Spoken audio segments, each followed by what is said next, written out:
Welcome to another episode of the Movie Brothers. I'm Ant. This is Kev. Thank you for joining us on the show. Kev, how are you, sir? I'm doing good, my brother. How are you? I am doing great. Hey, y'all, we are in the dog days of summer, so there is no better time of the year than to escape that heat and step into a cool movie theater and check out, the latest flick that's out there. That's what Kev and I had the opportunity to do in seeing the film we're reviewing for you today, Finding Dory.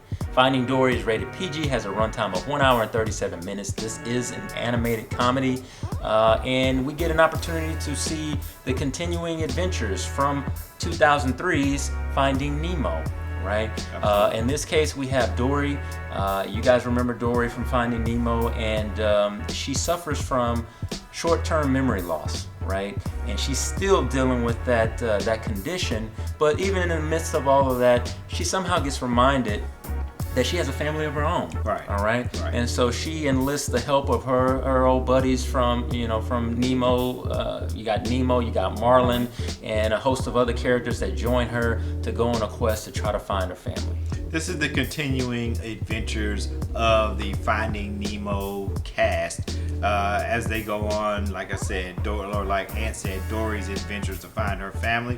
It was directed by Andrew Stanton and Angus MacLane. It reunites us with Ellen DeGeneres, Albert Brooks, Ed O'Neill joins the cast, as does Idris Elba and Dominic West. What do we say? What do you say we take a look at the trailer? Let's do it. Dory? It's the middle of the night. Dad, Dory's sleep swimming. She's talking in her sleep. Dory says a lot of things in her sleep, okay? Hand me the ratchet wrench so I can fix it. But Dad, what if she starts sleep swimming again? I'm sure this was a one-time thing. So can we just all go back to... Dory? Dory! Dory! I remembered something. That's not possible. Is it? Okay, is it like a picture in your head? And then you think I've seen this before? I just used the word before, which means I'm remembering something. What was I talking about? Somewhere. My family! They're out there somewhere. I have to find them.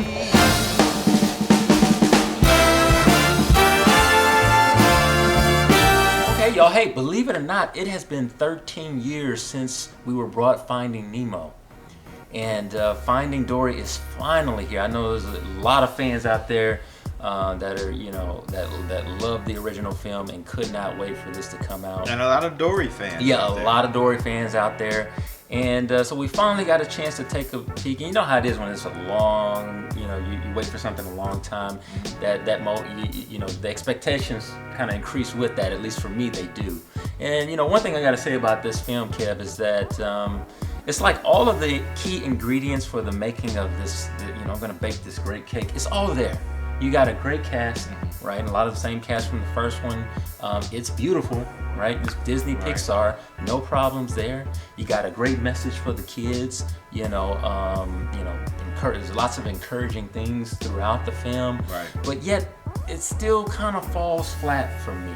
And we'll get into that and talk about that. So we got all the key ingredients for making a great cake, but it just didn't come out quite right, man. Yeah. It's leaning on one side.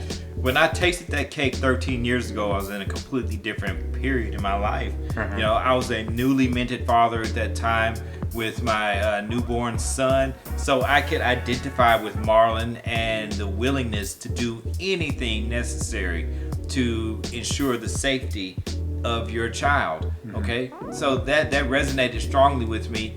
I don't know that there's a whole lot in this film that really resonates with me in that strong a way. As a matter of fact, I think that a lot of the heartfelt elements of the original film, are kind of fallen by the wayside, and it's a shame. Yeah, and some of the things in the film are kind of, to me, were repetitive.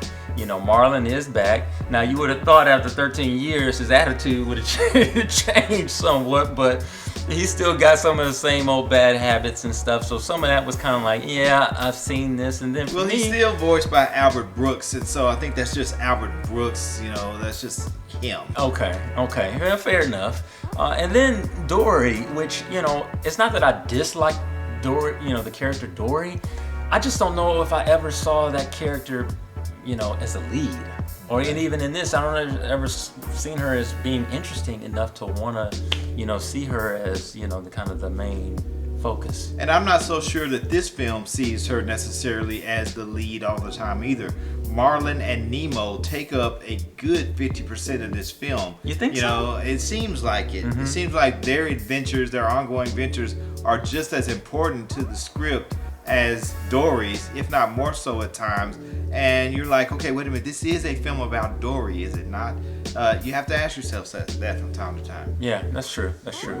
The toughest thing that I had to deal with and really didn't care for in this film, I guess, ultimately was the story itself, right? The writing. It was just a little bit weak, especially when you get into, I mentioned earlier, there are some, key messages and things like that. Like in Finding Nemo, you got a big theme in here about the environment, protecting our environment, right? And there's distinct differences in how the film is shot when they're in the deep, deep blue sea, right? Pristine and clean. And as you go towards where the people are at, the closer you get to humanity, where the humans are, is filthy, nasty, and murky. There is a marine park that plays a key part in this film, and a lot of the film is shot at this marine park. And I couldn't tell, Kev, whether the marine park was a good place or a bad place. You see some things like, oh, okay, I think they're trying to help the fish and stuff, but there are other things that's happening. It's like, I'm not so sure. At times it's seen as a refuge. At times it's seen as just, we're a place where fish go to die. Right. We just really don't know. Yeah. So that was a little odd to me, and I was already feeling some type of way, man, about aquariums and zoos and stuff like that, and this didn't help it. Let's just say that.